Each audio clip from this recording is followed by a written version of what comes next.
So being on your game at any separate point of a Mercenaries match is crucial.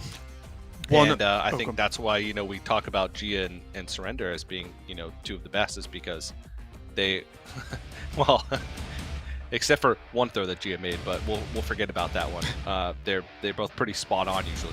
Yeah, and I think you hit the nail on the head. It's like, imagine if every single turn, if you mess up, it's like just missing lethal in a constructed game, because that's what it's like. You can literally mess up one turn and you could basically throw the whole game, because that's how impactful some of these turns are. But we are ready to dive into game number one. Valera on the top there for Team China, and Gia on the bottom right there for Team APAC, of course. And this looks like it is going to be that kind of half nature opening with Samuro. This is something a player also called Martin, who's one of the top, if not the top EU player at the moment, has played a lot, chucking in that Brakan and actually just favoring Samuro in a lot of the comps. And it is going to be going up against the Shadow Samuro opening, which yet again Martin has been playing an absolute ton of. And what's really hilarious is he's actually been like top ranked in EU for over a week and a half, maybe 2 weeks. I can't remember how long this has been out. And he's playing this comp, and some of his characters aren't even maxed, right? And he's still just going like 32-4 on stream or something. So it's pretty impressive overall. But the main goal here will, as it always is on the first turns of the game, is see if there's any like one-turn kills you can set up straight away. And if not, you then have to work out whether there's a two-turn kill reliably. And then if not, it's like a flowchart. If that's not possible, then you have to stop your opponent doing those things to you. So definitely two of these stronger openings that are available in the game right now that don't include Anduin. Yeah, it's about finding that balance, right? Of, like you said, aggression and defense, and which one you can go for given your opponent's opening, right? If you don't think you can reasonably go for a one-turn or two-turn, how can you stop your opponent from going for those exact same things? Oh, there was a big important sort of speed tie there going on, where you saw the slow go down there from the Vol'jin onto Malfurion, which stopped him doing that, as you saw there, like the Wrath for heal. Yeah. The problem after that was it's normally Vol'jin slow, the Natalie AoE, and then hopefully the Samuro to go into the Malfurion and go for the one turn. But the Brakan, so basically Gion Brakan there, went for the slow from Brakan to actually just try and beat the Samuro down, and it actually worked, as that went off first, and then that allowed Malfurion to actually heal up. And as you can see, if that attack happened before the health went down, he would have actually just been dead. Yeah. And now Valera deciding, it looked like it went away. Yeah, this is like the go-to first Merc off your bench in any comp you're running Ken Diablo in. A lot of the time you want to drop Ken first. It's one of the most durable, if not the most durable mercenary in the game, because the idea is you almost like expect one of your other mercenaries to die very soon, so then you set up the Ken slow this turn and then hopefully bring in Diablo the next turn. It just gets a little bit funky now, because one strategy that has kind of evolved now is, instead of, say, Gia trying to kill Natalie or Samuro, it looks like she's going to go for the Ken, because if you single out Ken now and you can actually kill Ken without losing too much yourself, then suddenly the Diablo has to come out at some point without Ken, and Diablo without any kind of speed interaction is a significantly worse mercenary. Yeah, it can seem daunting, though. It can. It really can. To take out the Cairn right away, because, like you said, is the probably the most durable Merc. But he's going to go for Look at this, though. A little bit of a split here. Hey! Yeah, it's a lot of damage there. And small play there, but really good sort of heads up from Valera, just to show that he's really on the game right now, as he went for the AoE and immune on Samuro, which worked. Whereas because Gia rooted Samuro, it meant that if he did go for the normal attack, he just wouldn't do anything to effectively pass the turn. So Valera was definitely aware that that could happen, because you see on ladder, for example, most players with Malfurion will just endlessly spam his first ability to try and get heals and damage off and the nature speed. But I think that was some good play from both players, actually. Gia trying to lock out this hard-hitting Samuro on Valera's side, but then Valera obviously taking that opportunity to just push some AoE damage anyway. Yeah. Okay. Oh, well, it looks like Gia's kind of going for the same plan here. Yeah, I think. What were you gonna say? Yeah, I think that was a change of target from for the Malfurion for Gia, and I think that's because she's planning on getting Brukan with the Chain Lightning, and Chain Lightning does insane amounts of damage because the equipment allows it to bounce more times. So that will almost certainly. Well, I'll actually just say it will guarantee kill at least the first half of Cairn this turn, so the actual damage from Malfurion won't be needed. It's also likely Malfurion just gets insta-killed this turn as well. Yeah. Yeah, there you go. Doesn't want to waste damage, like you said, probably going to be insta-killed. It's so much damage. There it is. It's so sick. Yep. Alright. So this is a Cairn here from Gia too? Potentially, yes. The problem is, let me think. It probably is because Brukan is dead, right? I think it's fair to say that Valera is going to target Brukan. So then it's likely if Ken. So the overall idea here for Gia, I think, will be Ken into the stomp to slow the opponents, and then Diablo switches in for Brukan afterwards. Or it might be the whole full switch because Samuro might die anyway. What are you thinking? It's Cookie all day. Cookie is nuts. Cookie's jumped up to probably the overall singular best mercenary in the game. You could put Cookie in any comp, and it's worth. Cookie's the nuts, man. Cookie is the nuts, and cookies are the nuts. I mean, that's why it's called Cookie, right? It all just makes sense. Yeah. Blizzard knew, 20 years ago that Cookie was going to be the nuts forever. But you can see how the plan kind of shakes out, right? If Gia can get some more damage on this Cairn, that even though Valera's been able to have Natalie and Samuro still alive for a long time, once Cairn's gone, this is either the realistically the plan would be for Diablo to come in, but like I said, without Cairn, it's looking pretty grim. The only benefit though as well for Valera is even if Cairn gets focused down, if Valera brings Diablo out, which I think I would like to see, the mirror images from Samuro would be pretty useful as additional sort of deaths to fuel the Soul Stone for Diablo. Yeah.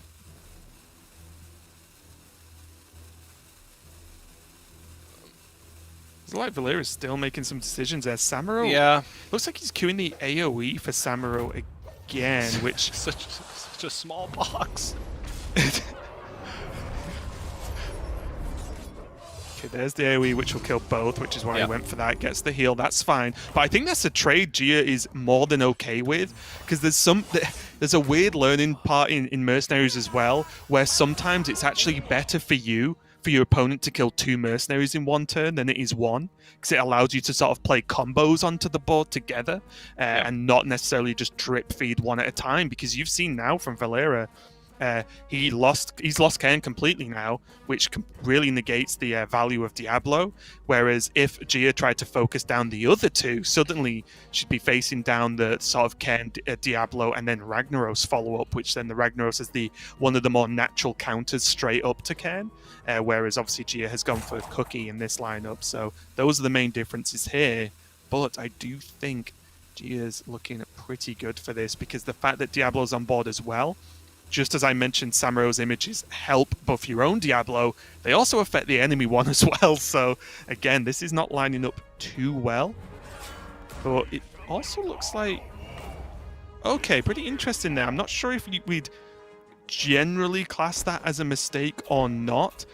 If Gia was expecting Diablo, it didn't matter, but I think it wouldn't have mattered either way. But because she left Diablo in the middle, Diablo's the target for I forgot the name of the ability. I want to say Meteor. I'm going to call it Meteor. But the big hit in the middle in the AoE on the sides, that is always going on Diablo. So if you put Diablo to one side or the other, the splash damage only hits one other of your mercenaries and not both. So I think that might have been a small misstep, because as far as I can think, there's no negative at this point of putting Diablo on the left. maybe it's just next level, okay? Gia expected Diablo and wanted Diablo, so she put her own Diablo in the middle to try and tempt Valera to play Rag instead, which is really what she wanted the whole time. She definitely wanted the single sort of hard counter to Diablo to be played out this turn. Seems good. Yep. This is going to be a nice combo, though, for the fish. I didn't actually... This happened so fast, and I don't know the summoned fish well enough to know what the death rattles do, so already I apologize. But look at the amount of damage that's come down there. It's a nice bonus being able to heal up a little bit for Diablo with that fish dying as well. But that extra damage on both of the mercenaries just didn't really need to happen. And that might be a problem, as Valera looks like he is just getting ahead, but again, it's really difficult to tell these points because he looks ahead. He's like, well, he just did tons of damage. He's got one more mercenary still on the bench, but two of these mercenaries from Valera are almost certainly going to die, right? Yeah. Yep. And then I'll just be left with Rag and the Diablo at the end, but it's a matter of what he can do before they go down, because like you said, that was a lot of damage on that previous round. Yeah, Rag is still generally healthy. Yeah, I think, yeah, he's going to have to go for the heal with Natalie, because what will happen now is he needs to tie with Gia's Cookie, because Cookie's probably going to shoot the 2-speed. There you go. Okay, so Gia won the tie there, gained the plus 10 health on her friendly mercenaries, which was huge, because if not, Natalie heals, then Cookie just deals 10 randomly, and it doesn't work out. So a good tie win there for Gia in terms of speed, and now Diablo's going to hit the board for Valera. And I think there's still one more turn till Michi is active for Valera now. So again, this Diablo seems... She did swap it. Yeah, she did. There's still a turn gap, but of course, there's no more mercenaries to be played in for now, so... Yeah.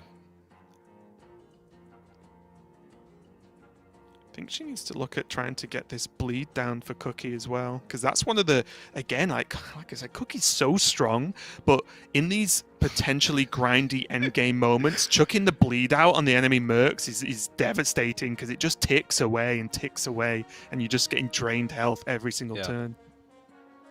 Cookie's cooking.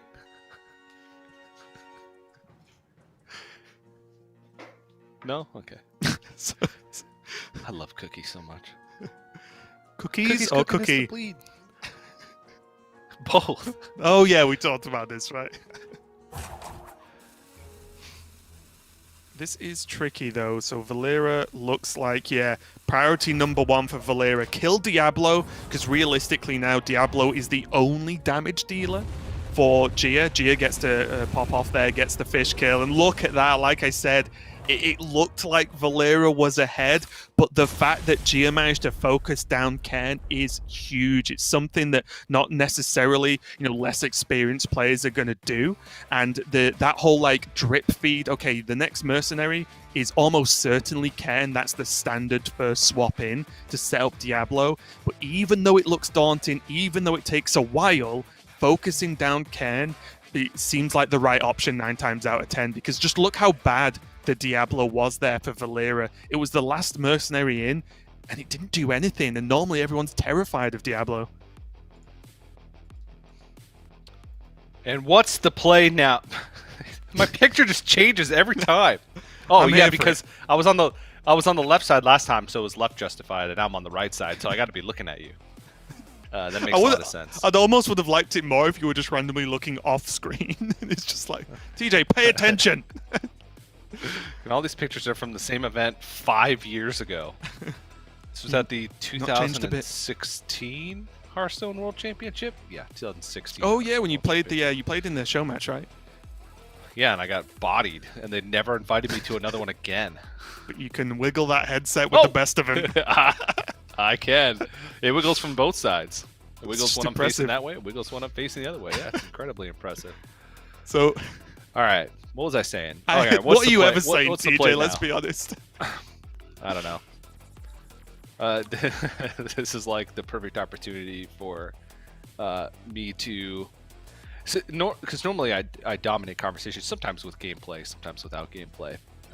But in about 1,600 times more than me about Mercenaries, and roughly 1,200 times more than the average Hearthstone player.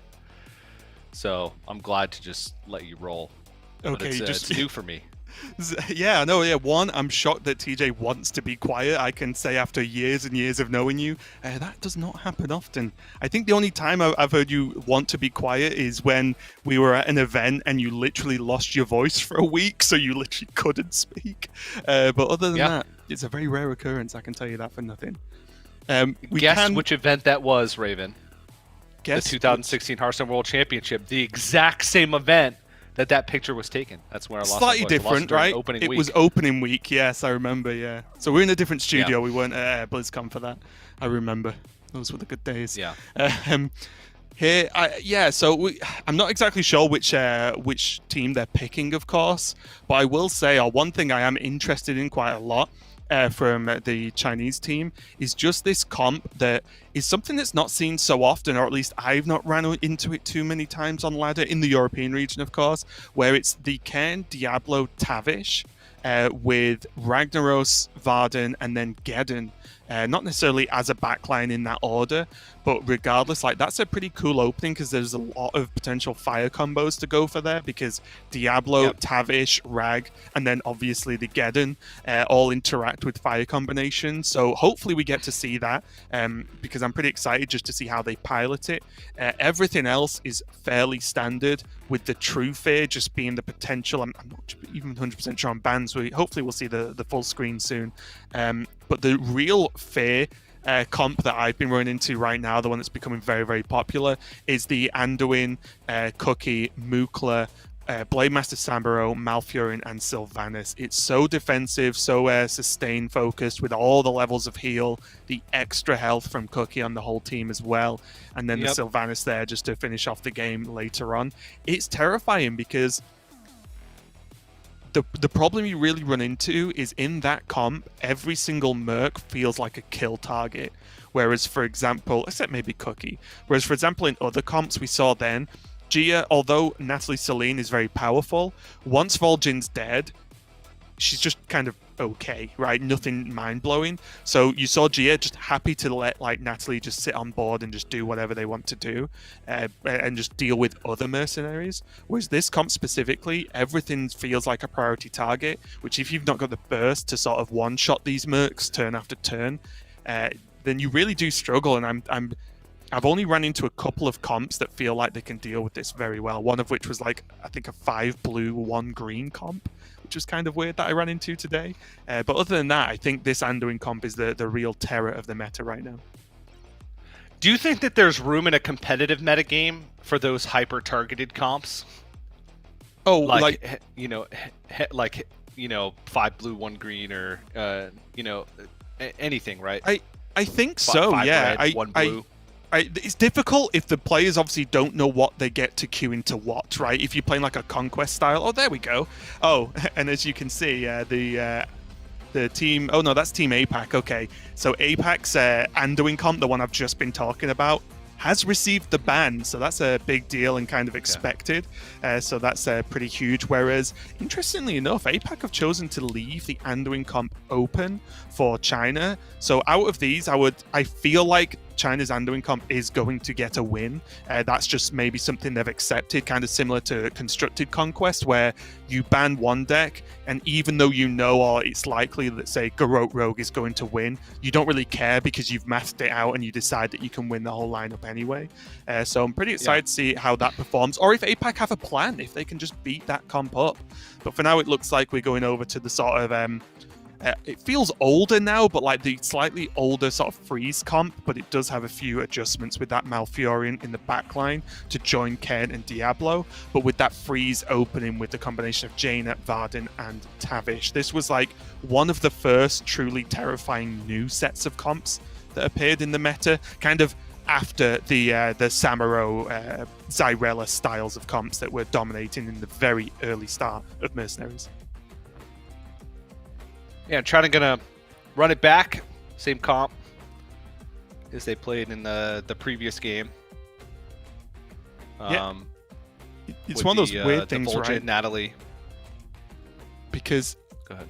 Yeah, just because like it's kind of weird. We're flicking between formats as well because in Constructed that I've been casting the most of so far this tournament, it's LHS, so things look very different with counter picks. Whereas in this, because it's like the Conquest style, it means that changing comp isn't really a massive benefit necessarily, right? There's not tons of mind games going into this, so I imagine they just want to get a win with the comp and move on to something else afterwards. Maybe this is the comp they think will be the hardest to get a victory with. We have seen it struggle the most on stream so far. Conquest pick order. Exactly. It exists in Mercenaries as well. I said it didn't exist. Come on, don't drag me into this conversation. They could have the mind games and change things up. Mm-hmm.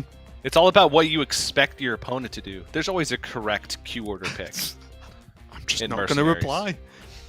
Everybody knows that. Mm-hmm. The only time there's a correct pick is when you're getting sniped on ladder. That's the only time because you've got a good idea of what your enemy comp's going to be. That's about it. Yeah.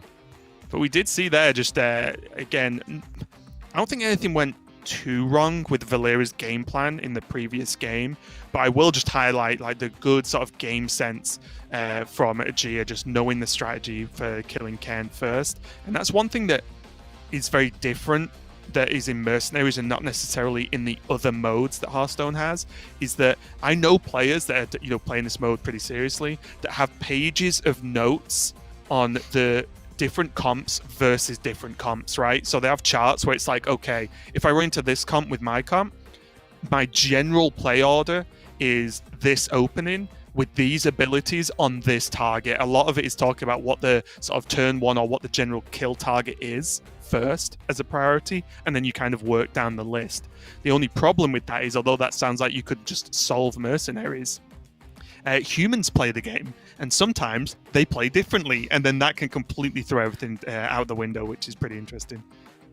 Humans play? I think so. I think so. Are you still in the phase of PvP where you're only playing against the bots, TJ? Is that why? Is that the surprise? They call him 2K rating TJ.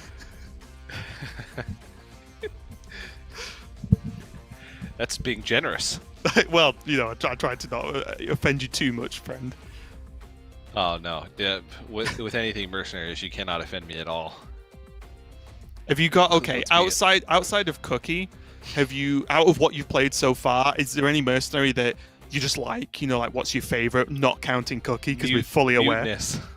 Oh, Mutinous. Oh, you're a Mutinous gamer. Are you waiting until the Murloc pack comes out? We've just had the Pirates. Maybe we get Murlocs next. There's not enough Murloc options right now. If you want to play a Murloc comp, you're incredibly limited with choices. And oh boy, Oberto, do I want to play a Murloc comp. In fact, that's all I want to play. In fact, that's all I play.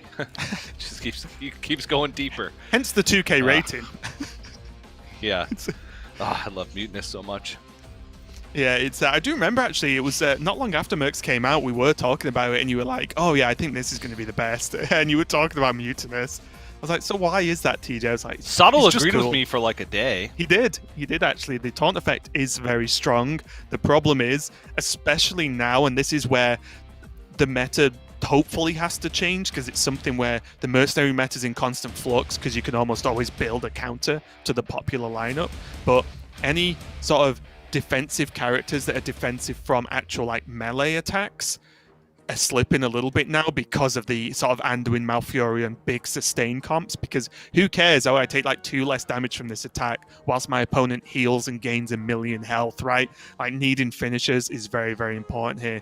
This time as we go into game number 2 though, it's going to be Valera on the bottom on this Shadow Samuro opening, and Surrender on this sort of Frostfire opening that is one of the more popular compositions from maybe a week or so ago. Yeah. They try to go into the exact same opening as in the first game that we saw played. Yeah. Seems like the standard opening for this type of deck. Is that what we're calling it? Yeah, sure. I think this opening is... Okay, cool. I'm if you say so, I'm okay with it. I think this opening is actually... It's one of the weaknesses of this deck, in that you can't really change it, right? Because the Vol'jin needs to be on board with Natalie Celine. And then those two you really want with Samuro, because these are effectively the old Zyrella of the comp, where because Vol'jin makes the Shadow fast, it allows Samuro to then get the double attack off with its first turn. If you switch this up in any way, it just doesn't really work, because you want the Cairn with the Diablo, you want the Ragnaros to counter the Diablo, and then you've got the issue of if you try and sort of drip feed Vol'jin or Nat separate, and one of them dies, the other one loses, a lot of that synergy. But we do see a cool opening here from Surrender with the Cairn Diablo Varden opening, and this is something that I'm talking recently, not as in the last day or so, but maybe in the last week, that I've seen more and more players go for, and it's definitely on ladder catches people off guard because they're just not expecting this. People are so used to Cairn Diablo coming from the bench in a game, but this is nice because you have double layers of slow. The Varden will continually slow down the opponents as well with just the standard ability, and then Cairn gets to either slow them down even more, which will be useful against Shadow, or just speed everyone up, or just punch like green targets for double damage with the melee attack. Yeah. So, like, why is it not a standard opening, though? I honestly think it's just because for the longest time, people just went with Cairn Diablo backline and tried for more one-turn kill kind of openings, because this comp will not kill anything on turn one. It just doesn't, right? There's no damage. Varden does no damage. Cairn barely does any damage. Diablo doesn't really deal much damage turn one because you're forced into that slowing melee attack. So although it can do a good amount of damage, as you can see, Surrender's more focused on the damage spread to then try and set up a huge sort of Inferno now, which is going to be the general plan. As you can see, even with the Vol'jin speed ring, all of these characters are relatively slow here for Valeera. This is not what he'll want to do, and suddenly this could be huge waves of AoE damage coming out from Surrender, and already Valeera may be in trouble. It is very strange having a player called Valeera play Mercenaries, especially because I think Valeera was supposed to be on release, so it's like, people might be like, no, Valeera's not on the boards. And I'm like, no, I mean the player. Imagine how confusing it's going to be when Valeera is there. Yeah. That's going to be difficult. Yeah. And then I'm going to change my battle tag to Cookie. I think that would be fine. Yeah, I think you look like a Cookie, TJ. No, thank you. Cookies Whether that's delicious. A Murloc or that's the biggest Cookie. That's the nicest thing you've ever said to me. Oh, come on. I'm the nice one out of the group. Yeah, that's true. You can see now, right? Vol'jin on 40, Natalie on 69, and then this Samuro almost dead. It's look at Surrender, he loves it, rubbing his little hands together. Boom, massive AoE damage. Natalie deals 10 to Diablo. Diablo is weak now, that's a little bit scary, and the problem now is, something I brought up earlier, when you kill 2 mercs in a turn, it allows your opponent to play like a synergy on board. So Valeera will no doubt then do his Diablo turn. So the big question is now, does the rest of Surrender's comp deal with an enemy Diablo that is going to gain a lot of health? Because this turn looks like it's going to at least take down the first part of Cairn and Surrender's Diablo. And there's maybe going to be some heal backup here as well. I didn't keep track of what Natalie's on, whether it's the heal or the AoE. But if the AoE heal comes out, it could be pretty strong. Or even just the 2-speed heal looks pretty good here, just to top her up a little bit. Yeah.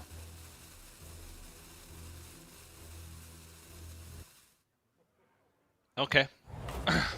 Is there a point to the swap there from Surrender? That's what we were waiting on. Varden and Diablo's positioning? I don't think there's necessarily a swap right now. I think it was more going to be on the off chance. At the end of the turn. Yeah, Varden was in the middle.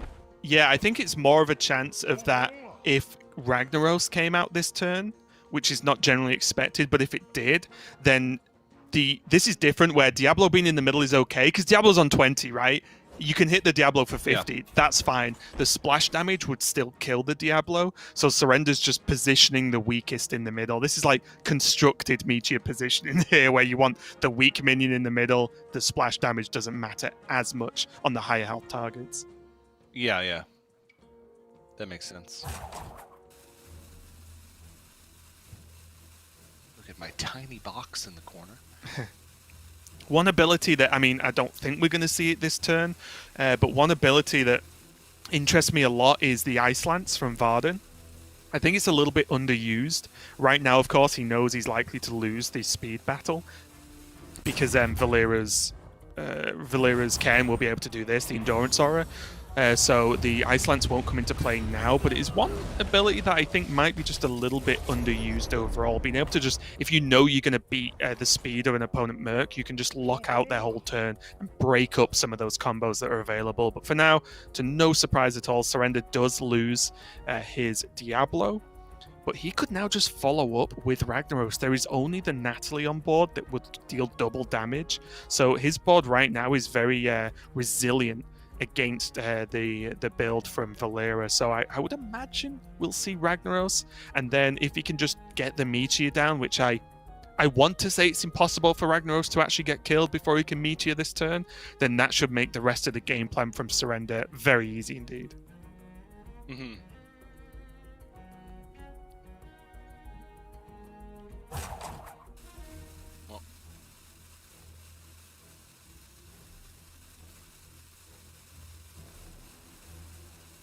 Surrender, though, taking his time, and this is one of the problems, right? Like, I easily jump to, oh, you know, play Rag now, but you can actually try and, like, just look a few turns ahead and see if there's anything better, because Rag doesn't disappear if you don't play it now, right? Like, Rag can be played next or something like that, right?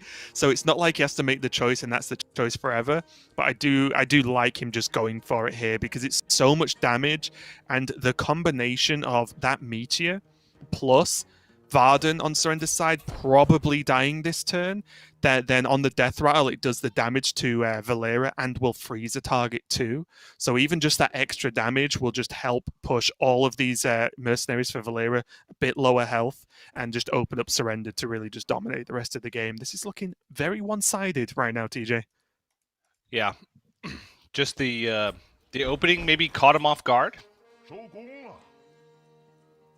I think so, yeah, because the original like standard opening was Varden, Jaina, Tavish, which was the when the deck was really popular, was like the standard opening for that. So it is potential that Valera just wasn't really expecting this. But again, Valera didn't have a choice. You can't really break up this two sets of combos in this Shadow Samurai list, because if you remove any one particular piece and try and do a half and half opening, neither of your halves work together, so you actually are just worse in strength. I think his best chance was to just go for the open and maybe try and win a few speed ties to just get a little bit lucky and then snipe a minion a little bit quicker than planned.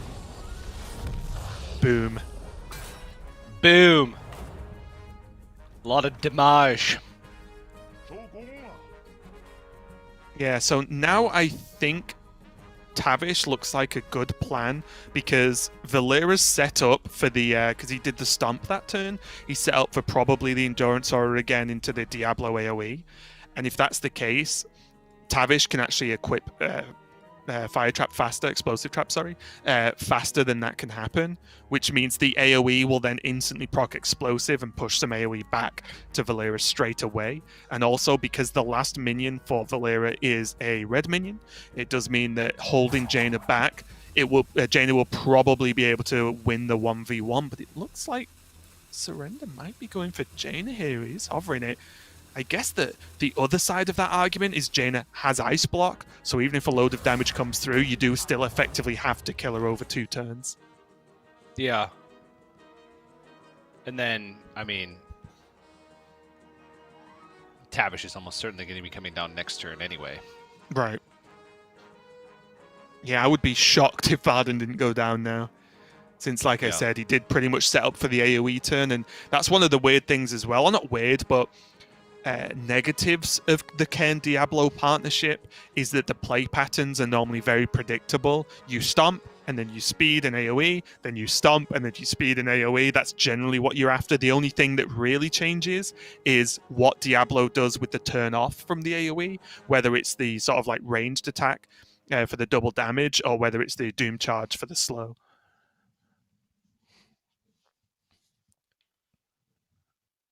So it looks like Surrender still debating here. Yeah, this could just be a strong Die Insect, but it looks like he's going to target instead. I always get too adventurous with Die Insect. I'm like, if it can just hit the perfect target 2 times in a row, this is a great ability. But a lot of the time, it just hits the worst target, goes off once, and then I'm a little bit upset. Yeah.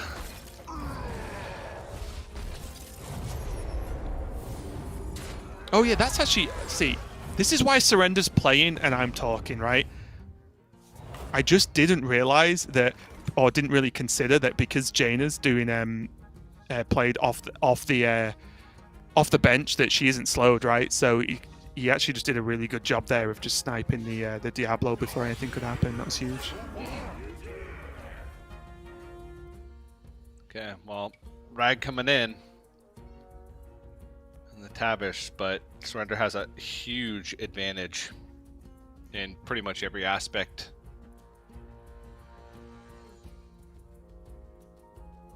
Healthy Merc's already on the board. Is he thinking about positioning? Yeah, he'll want Tavish off to the side because that's the one that's going to take by far the most damage. I think he probably just puts Jaina in the middle, I would say, again, because of Ice Block. It looks like he's going for Ragnaros instead. Ragnaros is fine.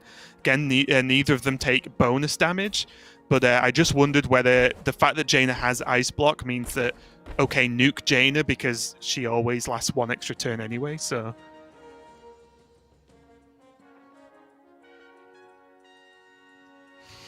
Alright, this is a good Die Insect. This is less good, so I'm going to say. I mean, last turn wasn't good either. I mean, if it hit the bar, cool, maybe. Yeah, no. Yeah, so, yeah, it's probably as good, but I think this is just... generally, I think you want to meet you straight away, if you have Valera, of course, because Surrender is on cooldown, because the sooner you do it, because it has a 2-turn cooldown, the sooner you do it, if the game goes long enough, the sooner you can do it again, and it is your most overall high damage ability.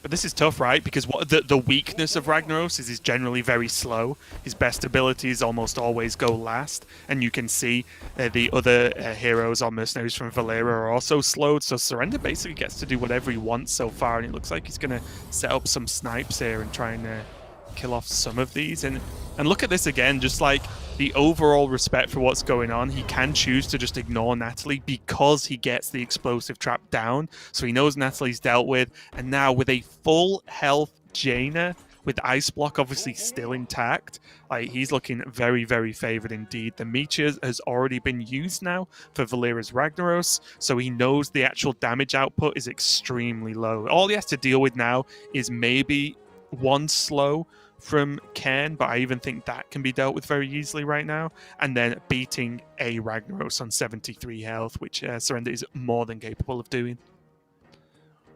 Yep, especially with that Bullhawk Jane on the other side. This one should be just smooth sailing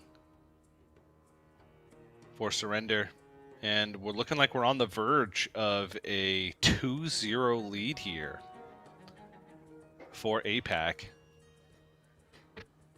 With, if they do win this, which we're assuming they are, then the lineup that they have left is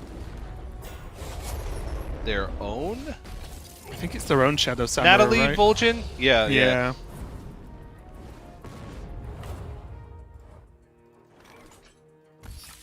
Yeah, that is going to be it. We just saw the Die Insect attempt from Valera, but like I said, even from just the beginning there, you saw the 2-turn setup that, although it doesn't look like it does much turn 1 with that Cairn opening with the Diablo, the turn 2 is so backbreaking against certain comps that it just pushed Surrender and Team APAC way too far ahead.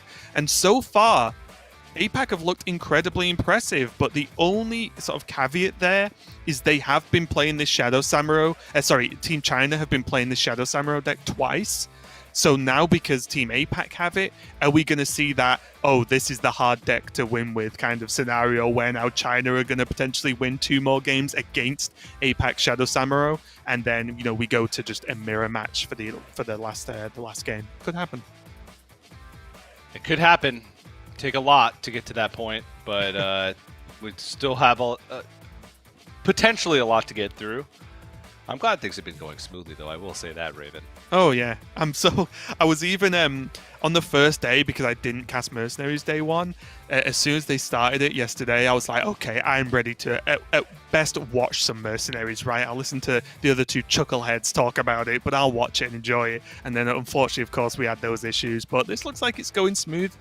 Fingers crossed. Hopefully, it carries on.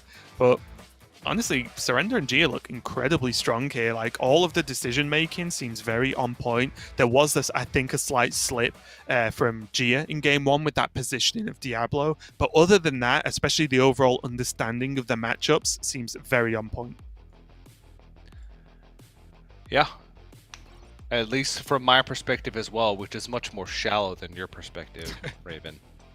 I can't appreciate it nearly as much, but how has the Cookie gameplay been going, TJ? Has that been entertaining for you? Cookie's been great. We got to see Cookie cook. He got throw fish at people. One cast in there overall. That was solid. Was really liking it. It came to an end too quickly. I'm sure we'll see more, if not right now, if not in this series, for the rest of the next couple of days, because Cookie is a very popular mercenary, and it's one of the instant go-tos from the new pirate pack. That if you've only got time to focus on one mercenary, I would suggest focusing on Cookie. I'm currently in the process of leveling Cookie on my account and getting all those abilities unlocked, because I'm an idiot and decided to focus on 3 of the pirates that weren't Cookie, and now I'm just living my life in full regret, TJ. That's a bummer. That's a bummer. Called it wrong. Eudora sat on the bench, not doing anything. Smite, I thought was going to be really good and might still be good. Not doing anything. Van Cleef, who's that? Not doing anything. All level 30, all got a good amount of abilities, all sorted and equipment. Pointless. Should have picked the Cookies. Yeah, well, here's the great part. Now you get to start over. Yeah. and max Cookie. Yeah. It's part of the experience. It is. It's going to be a great time. With you. It is part of the experience. Sit back, put on your favorite stream, and not leave your computer chair for a couple days. There you go. Yeah. Or I'm working on it. It's on mobile. You can take it anywhere. Yeah, I mean, if anyone wonders what's going on when, for example, I'm not casting and when you guys are casting something else, I'm on my break. I'm just leveling Cookie right now. That's what I've been doing for most of the day. So I'll maybe by the end, is that my goal for the end of this tournament? By the time we get to the finals, I want a grand reveal of my maxed out Cookie Mercenary. Okay. And then the players just going to be laughing because they just got the accounts with the maxed out Cookie already on there. Yeah, and I'll shed a single tear on camera and then we'll end the show. Yep. Or we'll present the winners an actual jar of cookies. Yep. Do you have a maxed out Mutinous? Believe it or not, no. I think Mutinous is like level 12. I did not have the foresight to actually just go for Mutinous like some other casters in this cast did. I mean, there's actually some like bounties that are incredibly difficult with Murlocs. I mean, some that are difficult no matter what you have, but yeah, and some of the tasks are brutal as well. They're like I did one of the earlier ones on Cookie before, and it was the the second ability that puts the bleed on and heals the Murlocs and pirates for an amount across your team. It was like heal for a few hundred or maybe even 100 actually, because it's one of the early ones. Let's say heal for 100 health with that ability. I was doing the task, and for some reason it didn't occur to me that I was only running Cookie as the only Murloc or pirate in my build, as I was just grinding the levels. And then I looked at my quest progression and it was like 9 out of 100. I was like, what's going on? Then I actually read what the ability did. I was like, oh, okay. So I had to grind that out. And the problem is it's a level 1 ability right now, so it heals for like 3 or something. So, yeah. Wasn't my smartest decision I've ever made. But it looks like we are ready now to dive into the next game. And this is the scary comp, TJ. This is the comp I hope to avoid at all costs when I'm queuing on ladder, because it's horrible to play against. I'm just going to throw that out there. It's very strong. All right. Well, are you ready? I'm ready. I mean, we got a very quick glimpse of it from Asia Pacific, but they are queuing the Shadow Samuro comp. Yep, it's the only one that's left for Team APAC. If they get this win... Oh, yes! Cookie? Just... No. Sorry. Oh. Just big beefers. Big, beefy mercs. Everything's big and beefy when they've got cookies, okay? Like, that's how it works. But yeah, these are some big boys, definitely. And this is just... I'm very interested, actually, to watch this matchup, because I've seen some players win this, but I feel like it's impossible. I'm probably just bad. But for the Shadow comp, it feels very difficult indeed, because there's weird things that happen where the main synergies here are, of course, Anduin stacking tons of health, and then the Malfurion, and surprisingly, Mukla has 2 abilities that are nature, so it benefits from the Malfurion buffs of not only AoE healing, but also the speed gain from Wrath. Mm-hmm. And I've seen some players like play where they don't use Mukla's plus attack on a beast ability and make immune for that turn, or on attack, sorry. So and it's actually one of the best abilities, because Mukla is not normally targeted a lot of the time. You start stacking it, and with the bananas as well, you end up with like a 50 or more attack Mukla, and suddenly his just normal first attack is like hitting incredibly hard. So this is one of those options where, what do you even target, right? Is it the Anduin, because overall in the long game it's the most terrifying with the stacking of health? You can get up to, I've seen Anduins get up to like over 200, 300 health in specific games. The general target is the one that G is going for, which is the Malfurion, because that's the one providing constant AoE heals and speed. But as you can see now, this becomes a bit of a sort of speed match in general. The speed of Vol'jin with the speed ring there, and then also the reduction from Malfurion, because now the Mukla can actually go for the taunt, which is speed 0 right now, and taunt up with the bananas to stop Samuro going in. And if that happens, then suddenly Gia has to pull something out the bag to make Samuro achieve something this game. Yeah. The taunt is nature, right? Yes, the taunt and this one, the plus attack, is nature. And most people avoid the plus attack in general, because it's plus attack that's permanent, and immune on attack this turn. And obviously the Mukla doesn't attack because it's doing this ability. But because the damage just or the attack starts to stack, you, like I said, you can make Mukla a very, very dangerous threat. I'm a little bit surprised he's not just going for taunt, though. It's free! Well, they're both free, but... Oh, wait, does he... Yeah, he can... sorry, yeah, he can outspeed this Samuro, right? Well, this Vol'jin. Okay. Yeah, for some reason I forgot Vol'jin would be slightly slower now, because Vol'jin generally tries to use the slow on Malfurion, but because it was one, I was just being stupid, talking too much about Mukla. But yeah, just being able to kill off the Samuro is a big deal. Windfish there taking the opportunity to buff the Mukla, and already a 27 attack Mukla, that's pretty dangerous to any greens such as Diablo you have in your comp. Suddenly you're dealing like upwards of 50 plus damage just for an attack. So, like I said, this comp's terrifying because it feels like every single character, especially in the opener, is a must-kill target. Yet Malfurion, still not dead, and he's going to heal for more next turn. Anduin, a casual 129 health. And Mukla, not the biggest threat, but the more you leave Mukla alive, it becomes the biggest threat. So it feels like a lose-lose scenario, and does feel like a true counter to the Shadow comp. Yeah. And like you mentioned, you said you were surprised that it wasn't banned away, that APAC didn't ban away, but when you're trying to go through the lesser of two evils, it's about overall matchups against your lineup and not necessarily like the best one possible deck, right? Yeah, the one deck. You can assume that deck is going to get a win no matter what you do, but you ban away one that has a better spread of matchups across some of your others, right? To maybe give improve your worst matchup as opposed to getting rid of your opponent's best, if that makes sense. Yeah, and one thing that interested me a lot as well, because there was the deck resubmission and the players, did play one set of games out for day one, I was kind of surprised that this Shadow Samuro comp was still submitted. Obviously, you need to make some kind of fourth list, but I did wonder just for a minute whether anyone was going to just come out with something different, right? And something that doesn't feel like it's going to struggle versus most of the other lists that are coming out from these players.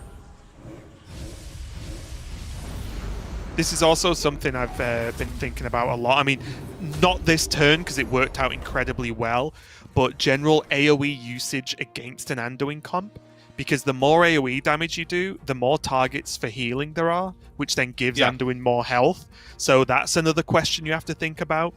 And I think the winners of Mercs overall will just be the players who have sort of deciphered these matchups to the best of their ability, right? And done that the best overall, because some of the play options aren't that obvious. There are some baseline, like, okay, turn 1, I want to do this. Turn 2, I want to do this, and so on. But those things aren't necessarily right just because most people do them that way. If you're going to AoE, you got to be darn sure you really mean it. Yeah, like Gia was then, right? Gia AoE'd and killed 2 of the minions. So now there's only Anduin who's damaged. So at the moment, at least. So when the heals come down, there's a chance based on speed and such and targets that Gia chooses that there's still only Anduin that gets healed, which then keeps Anduin's health at a bit more of a reasonable level. I'm not going to say anything over 100 health is reasonable, but it's a bit more reasonable than 200 plus that I've seen multiple times before. So one thing that I'd like to talk about, though, is this cookie portrait. Because I think this one's the worst. Oh, really? I unlocked the final one today, and I was playing with this one until today, where I'm sat now thinking about which one I want to use. Why don't you like it? Wait, is this not the final one? Oh, I guess the final one for me was, is it the one where he's fishing or something? Or has he got a pitchfork or something? The one on the far left. Is the way I view the final one. The cleaver one? It might be, I might Google this 1 second. He's got a pitchfork? The heck? It's because I've only just unlocked it, so I've not really looked at it much. Oh, okay. Okay. This search is not working out well because I'm just he had like pictures a of cookies cleaver over his head. Google. This was not a good search choice. I needed to get the better wording. Oh, sorry, yeah. I'm thinking of the pitchfork because he's holding a fork in the other hand, like a huge 3-pronged fork, and a cleaver. Yeah. That's to me the last one. I need to look up a very specific thing about a video game called Hearthstone. What do I Google? Cookie. The weird part was it was cookie portrait.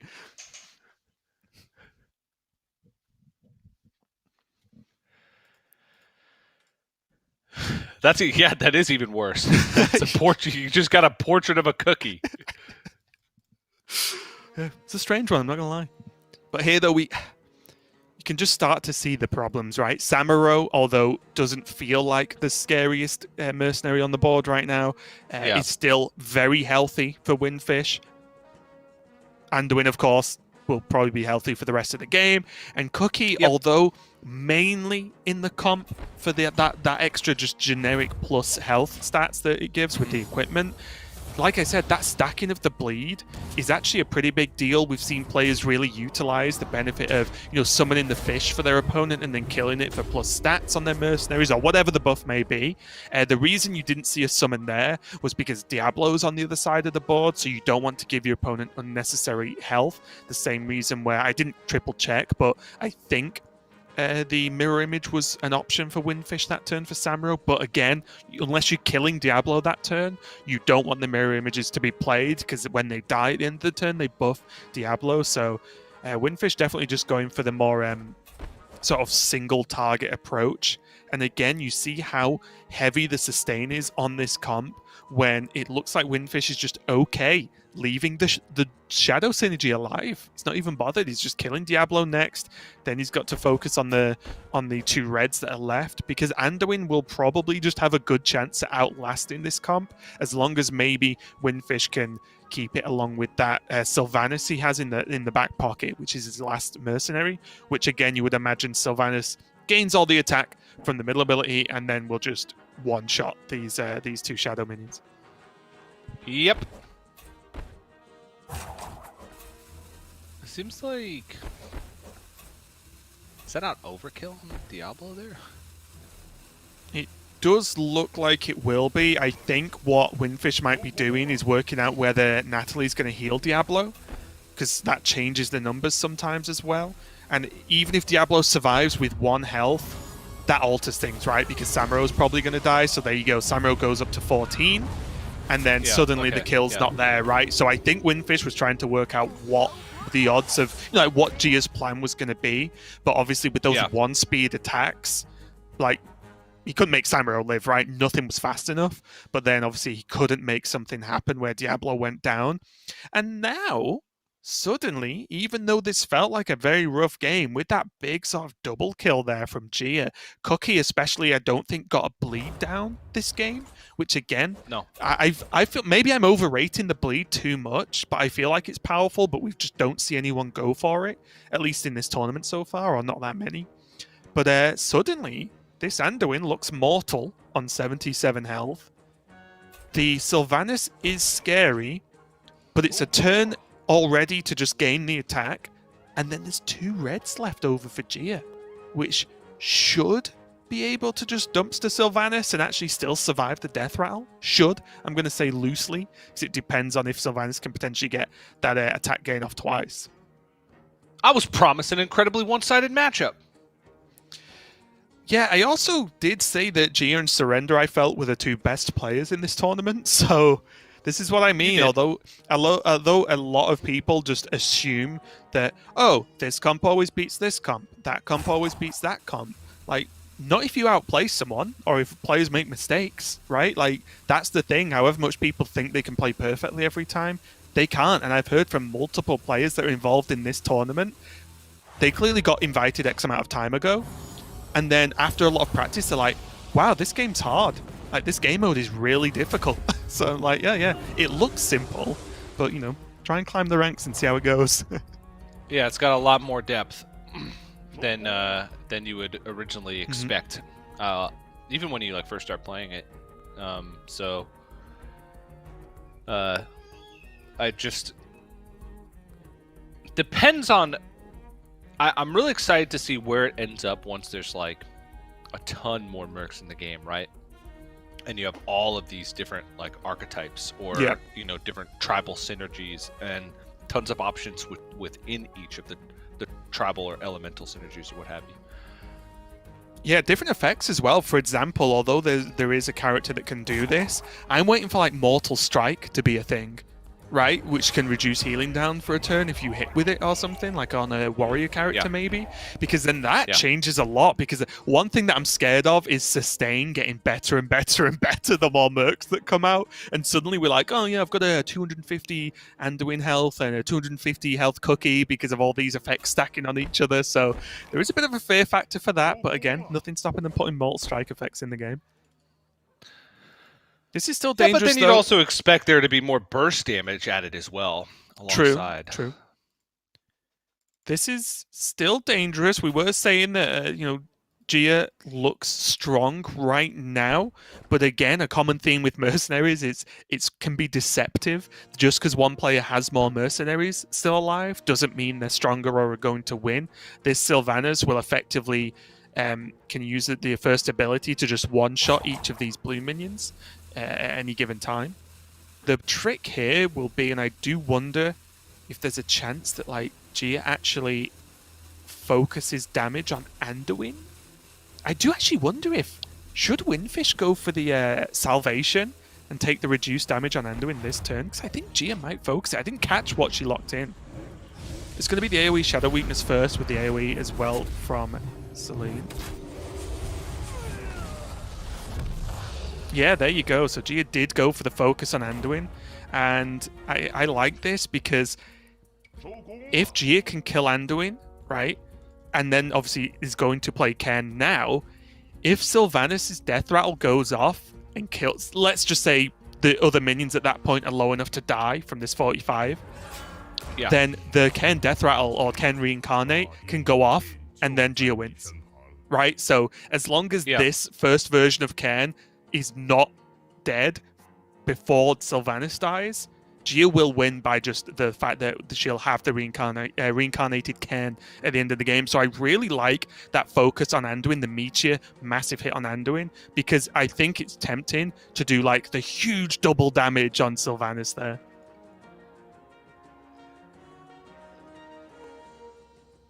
And so Gia's goal here is just to make sure that Ken doesn't die. Ken doesn't die, but Anduin has to die this turn. Has to die, yeah. I think here there is a chance. Yeah, I think this can be really good.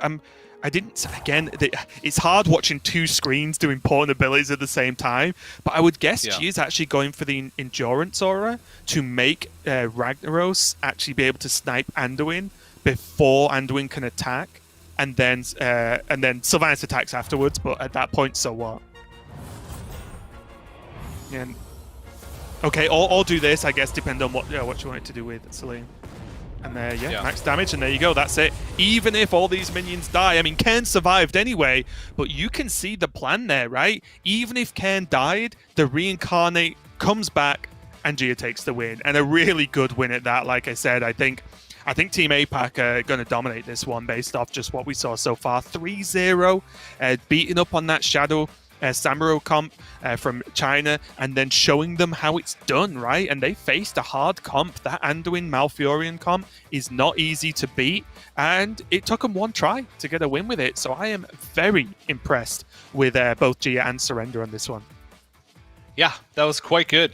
Quite good. And you said that, that you expected a ban on that comp, but obviously they had a strategy for it, right? With their own shadow comp, and maybe that's something that they've been cooking up themselves in preparation for this event, right? Trying to dig deeper into the ban strategy, trying to come up with things that other players aren't doing or other players aren't trying to counter. And it works out. Nice little 3-0 sweep.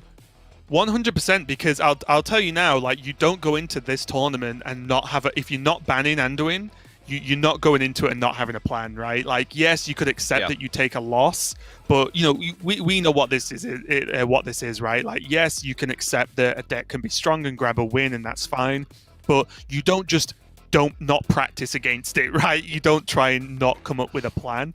So yeah, just really happy to see that. I think if we could rewind and look at the game again, there were a lot of small things that was going on along the lines of like certain slow timings. I think again, a lot of maybe lesser players focus on just, okay, push out AoE with Shadow as much as possible, and they don't really utilize the massive speed difference you can gain from the Vol'jin speed ring combined with Vol'jin's slow effect, right? I think that's a really big and really strong combination. But we did see this, see the highlights, some nice little heads-up plays from Team China as well. So although I'm talking up Team APAC a lot, I think China are looking fine, but they do have to kind of regroup after that, because that looked quite one-sided.